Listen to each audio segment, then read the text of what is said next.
How do you go from complaining about bad sex to standing in a crowded lobby while a stranger hands you papers that say your whole life is over? Why did my husband stay quiet for months while I told everyone he was the problem, only to answer me with cold legal words that took the house, the kids, and the money? What are you supposed to do when you finally want to fix the marriage, and you learn he already finished it without you? Before we dive deeper into the story, I have one small request. Please subscribe, drop a like, comment, and hit that hype button to boost this channel so more people can discover these incredible stories. My name is Lucasta Vale, and I am not the monster everyone says I am. I am just a woman who wanted to feel something.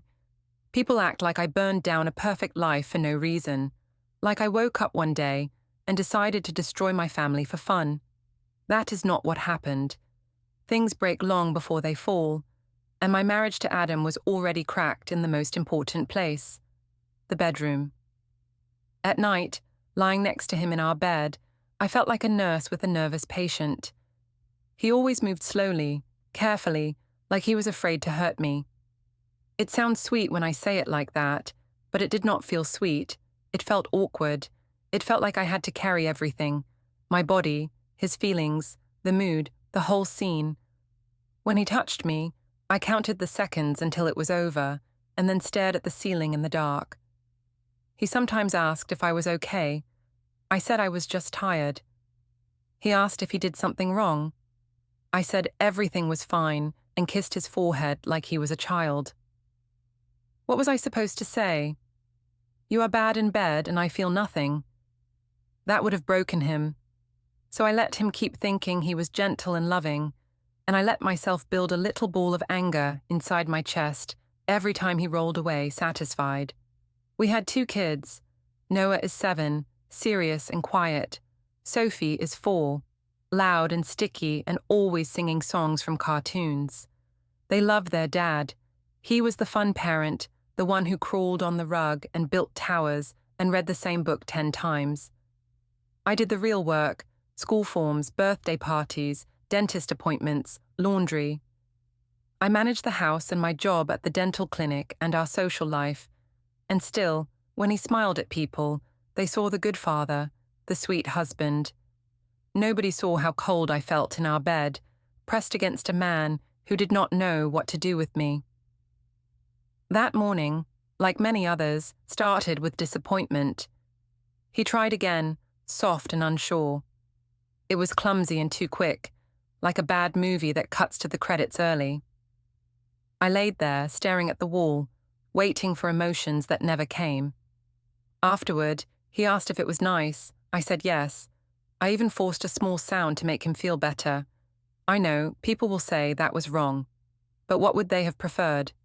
Tears? A fight? I protected his feelings. No one respects women for that. He went to shower, humming, and I lay there angry and empty. There is a special kind of rage that grows when you are touched but never truly felt. It is like being hungry at a table full of food that is all plastic. It looks like something, but it is nothing. At work, in the open plan office of the clinic, the air smelled like disinfectant and coffee. Tessa, my coworker, leaned on my desk and asked why I looked so tired. I said it was dead bedroom drama. She laughed and asked if Adam still acted like a shy teenager. I said yes, and I added that he was sweet but terrible in bed. She covered her mouth and giggled, then asked if I ever thought about trying a real man, like a gym guy. I said I was not that kind of woman, but I smiled when I said it. Joking like that took away some of the sting. If I turned my pain into comedy, people liked me more. Later that day, I checked my phone and saw a message from Adam. It was a photo of our kitchen calendar. He had written, "Meeting personal," at 4:30 p.m. on Friday, and circled it. He wrote that he would be late that day. I rolled my eyes. He was probably going to talk to someone about his feelings, some boring group or something. He liked to work on himself with books and podcasts, but never where it mattered. At home that evening, the apartment smelled like tomato sauce. I cooked, because if I let him cook, Everything tasted like plain salt and fear. Noah complained about his math homework. Sophie sang nonsense and spilled juice. Adam offered to help with dishes. He came up behind me and kissed my neck, arm sliding around my waist. I stiffened. He asked if everything was okay. I said the kids could see and pushed him away gently. His face fell a little, like a dog you scolded by accident. He went quiet and stacked plates. I told myself he was being dramatic. If he really wanted me, he would know how to take control, not just hover and apologize. I hated that I had to be the one who always set the pace. I knew other men existed, men who did not ask permission like nervous students. I was pretty enough, I told myself. I could have chosen differently years ago. After dinner, Noah asked why Dad slept on the edge of the bed sometimes. I laughed and said Daddy just got hot at night. Adam looked down at his plate and said nothing.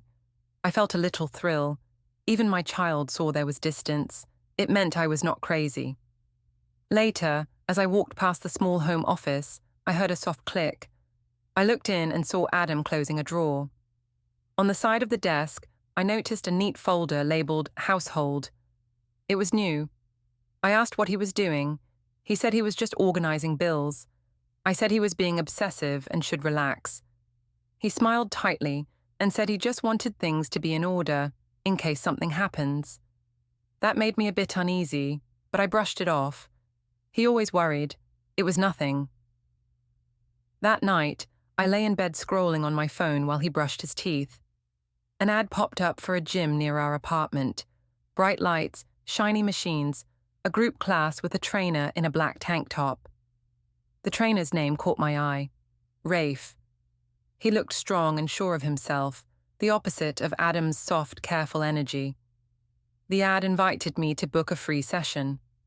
I stared at the screen. I told myself I needed to get in shape. After 2 kids, my body deserved some attention. If my husband could not make me feel like a woman, maybe I could at least look like one. It sounded fair in my head. Self-care. Everyone online talked about self-care. The bathroom door opened. Adam came out, hair damp, wearing that same old t-shirt. He asked if I wanted to watch something. I said I was too tired. He turned off the light and lay down, careful not to bump me. In the dark, the only light was from my phone. I opened the gym's page and clicked Book Now. The next morning, I woke up with a strange energy. It was not joy exactly, more like I finally had a plan. Adam was already up, making pancakes with the kids. He asked why I was dressed so early. I said I had booked a free trial at the new gym. He looked surprised and asked why I never told him I wanted to work out. I said I was just trying to keep myself attractive for him. That made him smile like a fool, so easy to please. In truth, I was doing it for me. For the first time in a long time, I felt a little excited, like maybe my life was not stuck. The gym was bright and loud, full of mirrors and music. I checked in at the front desk and was told to wait near the training area. Then I saw him. Rafe looked exactly like the ad. Tall, strong, and comfortable in his skin. His t-shirt hugged his arms. He moved like he owned the space. He walked over and asked if I was Lucasta for the 9 a.m. session. I said I was, and I made sure to stand a little straighter. He asked about my goals. I said I wanted to feel confident again, that my husband did not really get that side of me. Rafe laughed softly and said we would work on it. It was such a simple line, but it felt like a promise. During the session, he corrected my posture with quick, firm touches on my hips and shoulders. Nothing dirty, but the difference from Adam was huge. There was no fear in his hands. No endless checking if I was okay. He counted reps, pushed me through the burn, told me when I was doing well. It felt good to be treated like my body was something strong, not fragile. I watched myself in the mirror and thought I did not look so bad for a woman with 2 kids. After we finished, I sat on a bench to catch my breath. Rafe asked if my husband worked out too. I said he was more of a couch and podcast type. I said he was very sweet, but not really a physical man. Rafe shrugged and said some people just were not built that way. I laughed longer than the joke deserved. When I left, he told me to book another session. I said I would think about it, but my mind was already made up. On my way home, my phone buzzed. I saw a missed call from an unknown number. Normally I ignored those, but something tugged at me. When I checked later, the time matched the middle of my training. I knew it was probably Adam, calling from his work phone again, but I decided I did not owe him a full report. He always wanted to know every detail, every minute. It was exhausting. He said it was concern. I called it control. At the clinic, I could not stop talking about the gym. Tessa asked if my trainer was cute. I said he was okay, and then added that he was a big improvement on what I had at home. She almost choked on her coffee. She asked if I meant in that way. I said she could draw her own conclusions. We laughed, two women sharing a joke. It felt nice to be the interesting one at the office, not just the tired mom. Later that week, Mara texted asking if I wanted a girls' night at a rooftop bar. I said I deserved it after all my hard work at the gym and the clinic. I told Adam I needed a break and that he should handle bedtime alone. He said he did not mind and to have fun. He asked what time I would be home.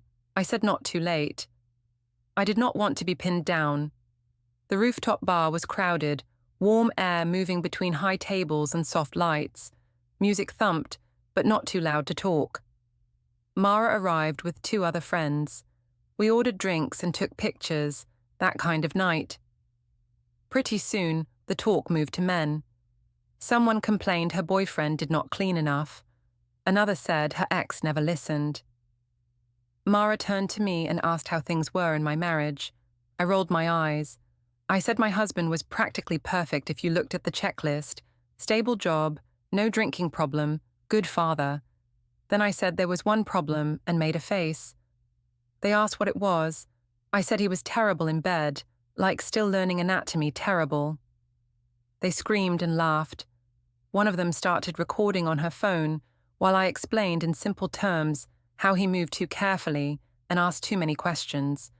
I can still see their faces, shocked, amused, delighted that someone else's perfect husband was a disaster in the one place that mattered. I leaned into it. I said I could fall asleep during it and sometimes wanted to fake medical emergencies just to stop. I waved my hands and made a little gesture with my fingers, and they howled. It felt like power finally. I was not the small, polite wife. I was the woman with secrets and stories. I did not think about Adam's name, sitting tagged in my profile. I did not think about who else might see the clips. Mara posted a short video to her private story and tagged me and wrote something like, "She deserves a real man." I laughed and told her to delete it later, but I did not check if she did. In my head, it was harmless, just women letting off steam. If Adam ever saw it, maybe he would finally understand how serious the problem was. When I got home around midnight, the apartment was quiet. The kids were asleep. Adam was on the couch with his laptop. He asked if I had fun. I said yes. He asked if I drank a lot. I said enough to forget for a few hours that my life was boring. He frowned slightly but did not argue. He closed his laptop slowly. I noticed a row of small folder icons but not the names. He went to bed. I stayed in the living room, scrolling. A notification popped up. Someone had replied to Mara's story with laughing emojis. I watched the clip of myself, half lit by bar lights, mocking my own husband. For a second, I felt a cold little twist in my stomach. Then I told myself that he deserved it for making me feel so empty. I liked the video and put my phone face down. The next morning, Adam left early. On the kitchen counter, the calendar photo he sent me came back into my mind. Meeting, personal. Friday, 4:30 p.m. I thought about the missed call during my gym session, the quiet way he moved around with his laptop, the neat household folder in the drawer. Something was going on with him, but I told myself it was just another self-help phase, another podcast-inspired project. I had more important things to think about. I picked up my phone, opened the gym app, and booked another session with Rafe. The second session with Rafe felt different from the start. I wore leggings that actually fit well, and a top that showed a bit more skin than usual. At home, Adam had said I looked nice, like you were glowing. I told him it was just endorphins, and that maybe if he worked out, he would understand. He laughed a little too long, like he thought we were sharing a joke. In my head, we were not laughing at the same thing. At the gym, Rafe greeted me by name, no clipboard this time. He asked how I felt after our last session. I said I was sore in a good way. He grinned and said that was his specialty. He meant muscle soreness, obviously, but my brain added other meanings. During squats and lunges, he stood close, adjusting my stance with strong hands. He said my form was good for a beginner. I said I used to dance when I was younger. He looked me up and down and said he could tell. Those words stayed with me all day. He could tell. It meant he saw something in me besides mom and wife and woman who does the lunch boxes. Adam saw me as fragile, like I might break if he pushed too hard. Rafe saw me as someone who could be pushed and would push back. It was intoxicating. After a few sessions, Rafe started asking more personal questions. He asked what my husband did. I said he was an engineer, very safe and stable. He joked that I must fall asleep in his arms every night. I said I wished I did, because at least then I would not have to think about the rest. He raised an eyebrow and said he did not want to be rude. I told him he could be honest. I was a grown woman. He said some men just were not built to satisfy, that it was not their fault, but also not their wives' job to suffer forever. No one had ever framed it like that. I had always been the one who was too sensitive or too demanding. Now, here was a man saying it was reasonable to want more. The first time things crossed a line, it did not feel like a big jump. That is what people do not understand. It happened on a rainy Thursday, after an evening session. The gym was quieter, the fluorescent lights softer. I was stretching on a mat. Rafe sat beside me, wiping his face with a towel. He asked if my husband ever came to pick me up. I said no, that Adam trusted me completely. I laughed when I said it. Rafe said trust was nice, but sometimes it meant a man was sleeping at the wheel. When it was time to go, I checked my phone. Adam had texted asking if I could pick up milk. I did not answer right away. Rafe said the rain was heavy and offered me a ride. I said I did not want to be a bother. He said he would feel bad letting me walk alone. It sounded polite, normal, responsible. So I said yes. His car smelled like aftershave and gym bag, not unpleasant. We talked about music, the neighborhood, little things. When we stopped in front of my building, I expected a simple goodbye. Instead, we stayed sitting for a moment. The rain drummed on the windshield.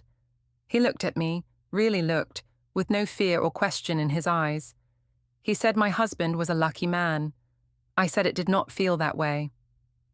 There was a silence, and in that silence, I made a choice.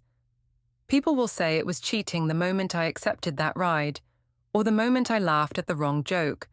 Maybe they are right, but the clear line, the one nobody gets past, was when I leaned in instead of pulling away. The details are not important here. We did not tear each other's clothes off or anything dramatic. It was clumsy in its own way, rushed and messy and wrong, but the feeling afterward was different from what I felt with Adam. I did not stare at the ceiling. I felt awake, breathless, like I had actually been in my own body. When I got upstairs, the apartment was lit only by the kitchen light. Adam was at the table, laptop open, papers spread around. He asked if the session went long. I said traffic was bad and my phone had died. He nodded slowly and said it was okay. He asked if I could sign some forms later for a new savings plan. I said we could talk about it another time. I was tired. He did not argue. He just closed a folder with household on it and stacked it neatly. I showered, washed away the smell of the car and the gym. In bed, Adam reached for me out of habit. I turned my back and said my muscles hurt. It was technically true. He whispered that he was proud of me for taking care of myself. I said nothing. In my head, I thought, then why couldn't you do it yourself? A week later, we had a joint family birthday dinner at a noisy restaurant, long table, kids running around. It was for Noah and Adam's mother, Elaine. Both families were there. My mother, Irene, my sister, Mara, Adam's brother, Daniel. The table was crowded with plates and balloons. People talked over each other, that fake, cheerful energy that always comes before something sharp. Mara asked how the gym was going. I said it was great, that my trainer really knew how to push me. I felt Adam's eyes on me. Irene laughed and said it was good someone finally pushed me, since Adam was such a gentle soul. That opened the door. I made a joke about how gentle he was in every area, including the bedroom. I said it lightly, like it was nothing. Mara snorted. Daniel glanced at Adam and then at me. Elaine went very still. Adam stared at his plate. The kids were too busy with their fries to notice, but some of the adults shifted in their seats. Adam asked me quietly why I had to say things like that in front of everyone. I waved it off and said I was just being honest, that marriages fail when people lie. I said I was the only one brave enough to say out loud what many women feel. It sounded noble in my head. In reality, his face looked like someone had slapped him. He smiled weakly when the waiter came to sing for Noah. He clapped along, eyes bright and fake. After dinner, at the playground nearby, he took the kids to the swings while I sat on a bench with Elaine. She asked if everything was okay between us. I said Adam was a good man but cold in bed, and that I had needs. I reminded her I was still young and did not want to feel dead inside. She did not argue, but she did not agree either. She just said that when people make choices, there are always consequences. I laughed and said we were not in church. On the way back to the car, I walked ahead with Mara. She asked if I had done anything more than flirting with Rafe. I told her I might have tested the waters. She squealed and said she knew it. She said I deserved it. I told myself she was right. That night at home, I went online to check our bank account. I wanted to see if I could afford a weekend away, something small. That was when I saw it, a new savings account name I did not recognize, with a recent transfer from our joint account. The note field said nothing important, just a number.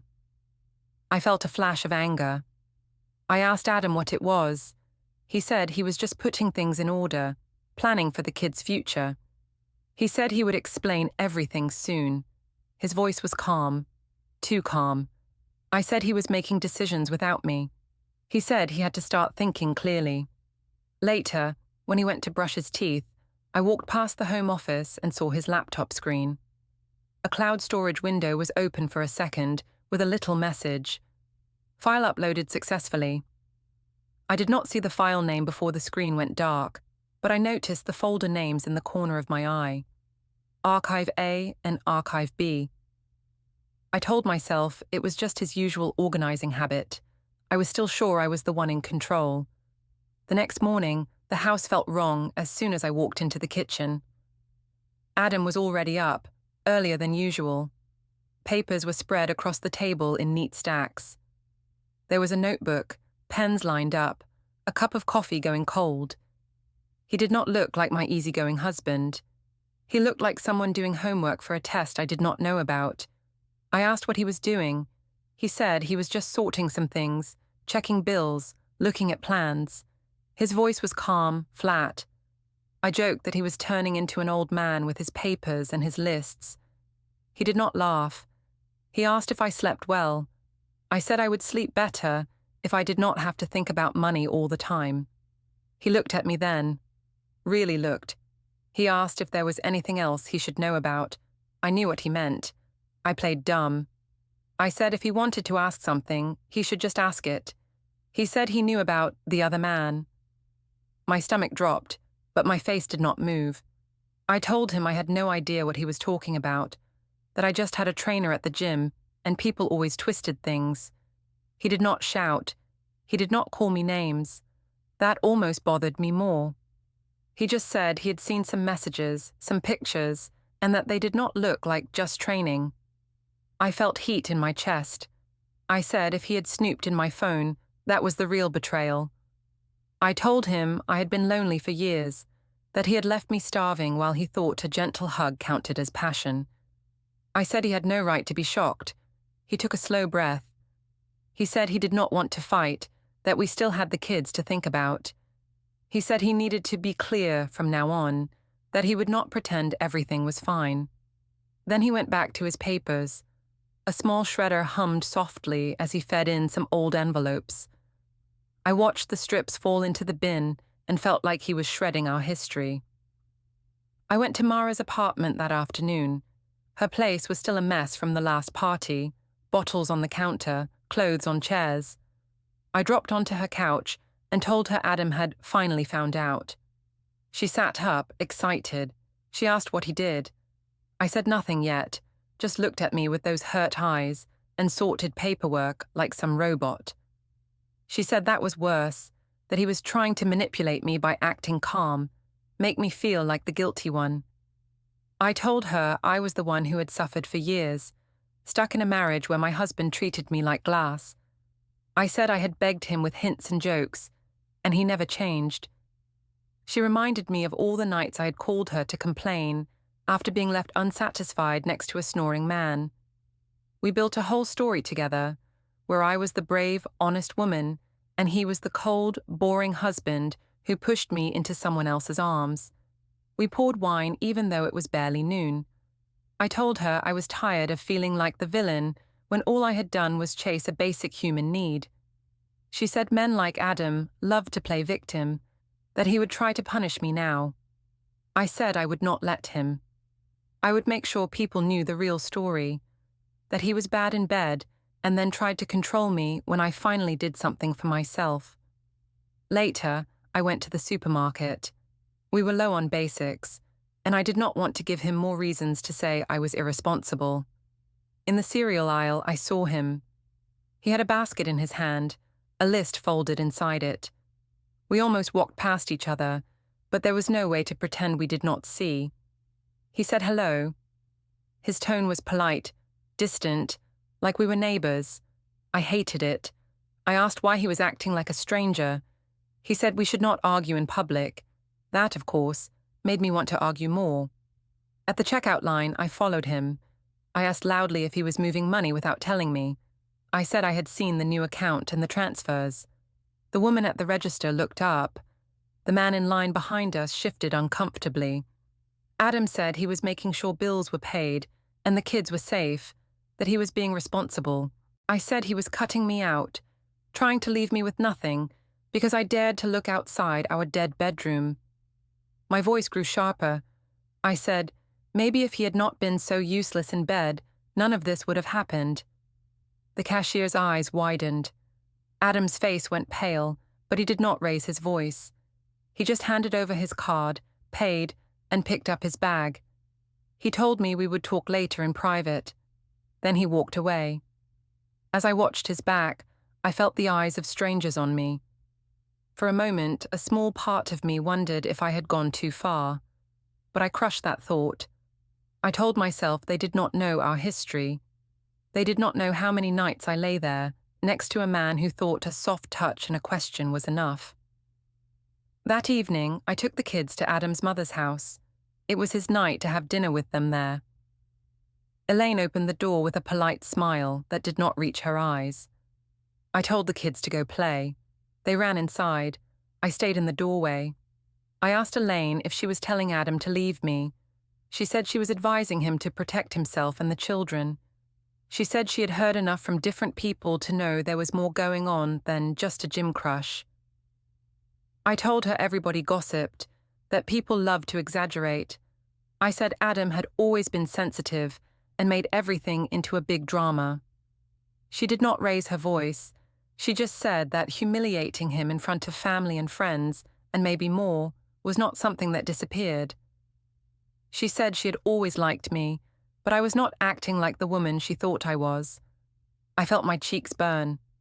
I said no one cared about affairs anymore, that people were open now, that women had needs, I said if men wanted loyalty, they had to show up, not just in the living room, but in the bedroom too.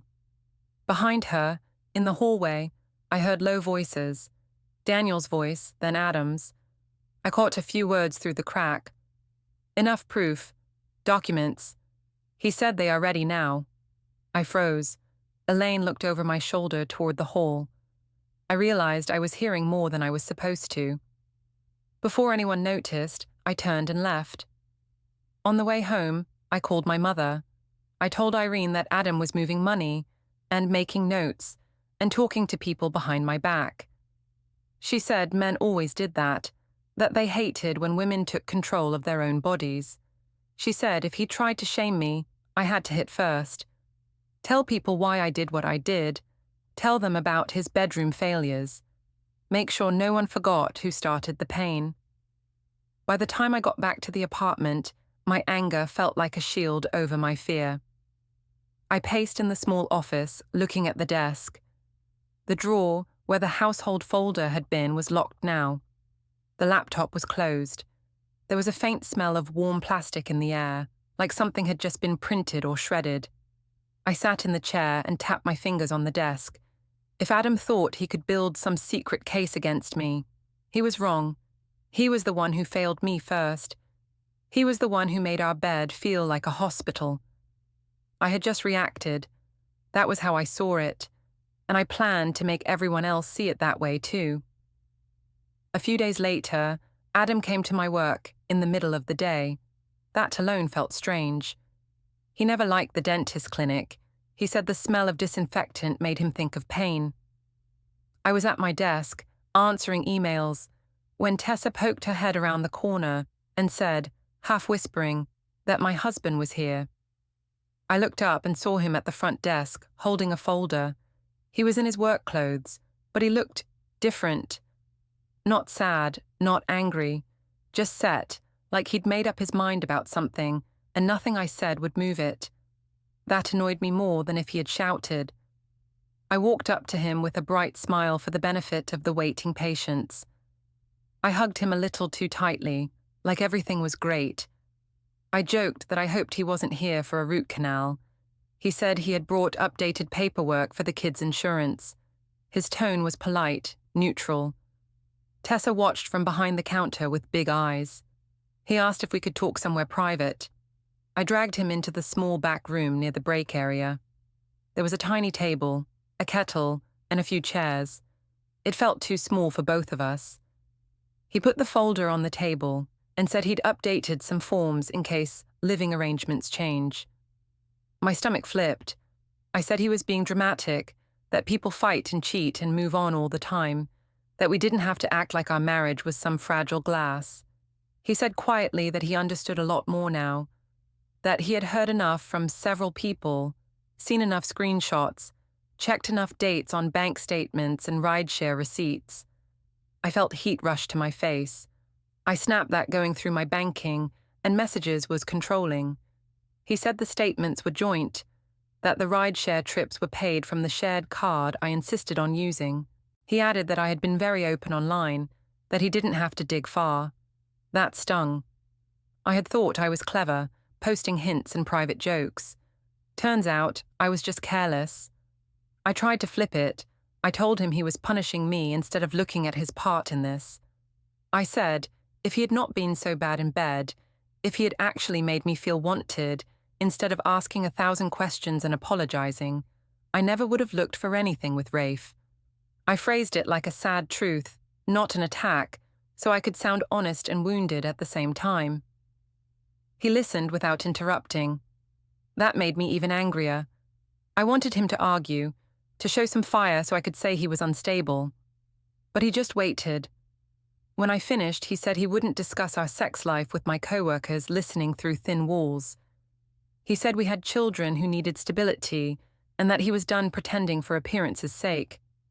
On the table, his phone buzzed. For a second, the screen lit up. I saw a contact name that was only a little scales of justice emoji. No letters, no nickname. That was new. He tapped it silent and put the phone face down. My eyes narrowed. I asked who that was. He said it was a personal contact. I asked if he was seeing someone else now. I half hoped he was so I could call him a hypocrite. He said no, that he was just making sure things were done properly this time. That word again. Properly. I asked what that meant. He said I would understand soon enough. We stepped back out into the main area. I switched my face on, all smiles. I told Tessa loudly that Adam was so sweet, always taking care of the boring paperwork so I could focus on the fun stuff. She smiled weakly. She'd heard enough to know it wasn't that simple. That evening, I stood in front of my closet with my mother on speakerphone. The school fundraiser for Noah's class was the next day, and I wanted to look good. Not just normal mom good, but this woman will be fine even if her husband leaves good. I pulled on a fitted dress that hugged my waist and asked my mother if it was too much. She said if Adam had eyes, he should be grateful. She told me to make sure people understood my side in case he tried to make me the villain. Irene's advice was simple. If he wanted to shame me, I had to get ahead of him. Tell people about the dead bedroom, about the loneliness, about how he shut me out emotionally after. Make sure they knew I didn't cheat for fun, but because I was pushed. It sounded so clean when she said it, like a prepared speech. The next afternoon, the community hall at Noah's school was full of parents, kids, and folding tables, covered with cupcakes and craft projects.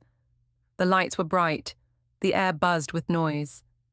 It was the kind of place where reputations formed in little looks and whispers, perfect for what I needed. Adam was already there when I arrived, standing by Noah's project table. He wore a simple shirt, sleeves rolled to his forearms, helping Noah tape a poster to the wall. He looked like every picture of a good father on a school brochure. That annoyed me. He got to be the quiet hero while I was the dramatic wife. I walked up, kissed Noah on the head, said hello to Adam like nothing was wrong. Then I drifted toward the group of mums I knew. We started talking about kids, work, the usual. It didn't take long before someone joked about never sleeping. I laughed and said my problem wasn't sleep. It was what happened, or didn't happen, before sleep. They asked what I meant.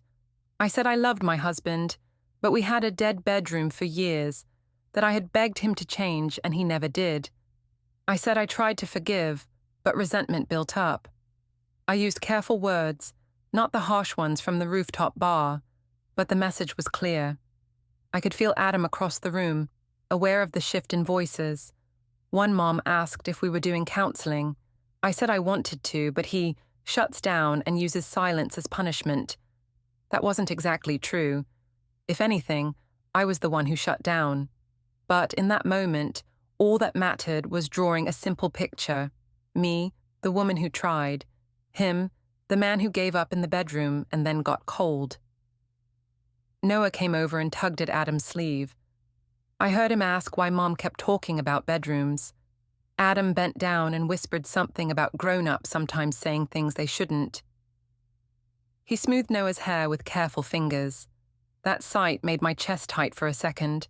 Then I told myself it was just guilt trying to trick me. Toward the end of the event, while people packed up, I cornered Adam near the snack table. I told him, in a low voice that wasn't actually that low, that we needed to present a united front. I said if he wanted to leave, we had to agree on the story, so neither of us looked crazy. He stared at me like he didn't recognize me. I said he had to admit his part, that his bad performance and his refusal to fix it had pushed me over the edge. I said if he owned that in front of people, maybe we could move on, or at least separate calmly. He stayed silent, then asked if I heard myself. I said yes, and that I was the only honest one here. For a moment, it felt like the whole room was holding its breath. Some parents pretended not to listen, others glanced over. Elaine stood near the door, watching without moving. Finally, Adam spoke. His voice was calm, almost gentle. He said he was done arguing in public. He said I could say whatever I wanted, but he wouldn't fight that way anymore. Then he said he would handle things properly, that everything from now on would go through the right channels. He looked me in the eye when he said it. I wanted to ask what channels he meant, but something in his face stopped me. Instead, I laughed and said he sounded like a lawyer. He didn't laugh back. He told me to focus on the kids and enjoy the evening. On the drive home, my phone buzzed with notifications. I had posted a family photo from the event, me, Adam, the kids, smiling. I wrote a careful caption about working on us even when it's hard. People loved that kind of thing. Comments came in, heart emojis, you got this, little cheers from friends. Then I saw a new comment from Daniel under the picture. Just one word. Interesting. At almost the same time, my mind went back to the little scales of justice symbol on Adam's phone, to his calm tone, to the way he said properly. For the first time, a real cold fear slid under my anger. Adam asked me to meet him at an office building to talk properly. He said it like it was some kind of negotiation, like two adults planning their future. I told myself this was my chance to fix things, to make him see reason. I chose a black dress that made me look serious but still attractive. If I reminded him what he could lose, maybe he would stop this formal nonsense. The lobby was cold and bright, all glass and steel, people in suits walking past with folders in their hands. I checked my reflection in a shiny pillar and lifted my chin. I was not going to look like some guilty teenager. I was a wife and a mother, and he was the one who had failed me first. Then I saw them. On the bench near the big windows sat Elaine and Daniel. Next to them were Noah and Sophie, backpacks at their feet like they had come straight from school. Elaine held Sophie's hand. Daniel stood with his arms folded. Noah looked small and tight, his mouth in a hard line. My stomach twisted. I asked what they were doing there. Elaine said calmly that they were here for the meeting too. Daniel just nodded at me, no smile. I laughed and said this was between me and Adam, not a family trial. No one answered. Adam appeared from a hallway, walking beside a woman I did not know. She wore a simple dark suit and carried a slim folder. He looked steady, not broken, not confused, just sure. He stopped a few feet away. He said this was Caroline Chu, his attorney. For a second I thought I misheard. Attorney. The word hit the air like a slap. I said there was no need for that we were just talking about boundaries, and maybe a short break, not divorce court. Caroline introduced herself in a calm voice and said we could speak for a moment in the lobby. My cheeks burned. People walked in and out around us. I felt trapped and exposed at the same time. Before I could say more, a man stepped up from behind Caroline. He held a thick envelope. He asked if I was Lucasta Vale. I said yes. He placed the envelope in my hand and said I had been served. It all happened in a few seconds. No drama, no shouting, just paper. I opened it with shaking fingers. The first page said, Petition for Dissolution of Marriage, with my name and Adam's name. Under that, a line about temporary orders for custody and property. My eyes ran over words that didn't feel real: primary residence, exclusive use, parental responsibility. Caroline spoke in a low, steady tone. She said Adam was asking for primary custody during school weeks, with a clear schedule for my time with the kids. She said he was requesting to keep the apartment and certain savings accounts to provide stability for them. She mentioned evidence attached as exhibits, messages, social media posts, financial records. I saw small tabs on the side of the stack. I flipped to one.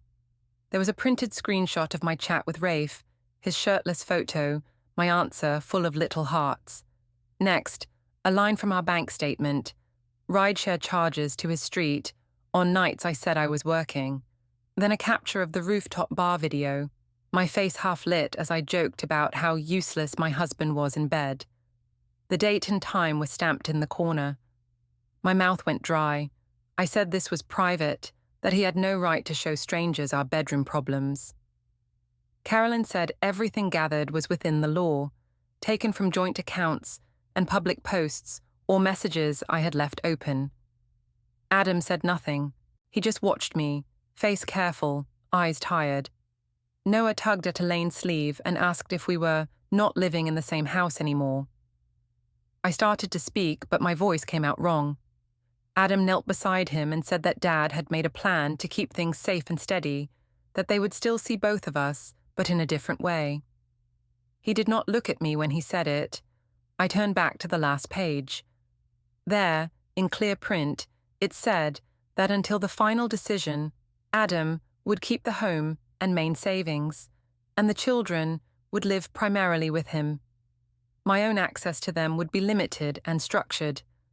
The orders were already signed with a date and a stamp. I lifted my head to argue, to explain, to say he was still the one who failed first. But he was already walking toward the doors with Noah and Sophie, Elaine beside them, the thick glass sliding open. I stood in the middle of the lobby, the envelope heavy in my hands, and watched them leave without me.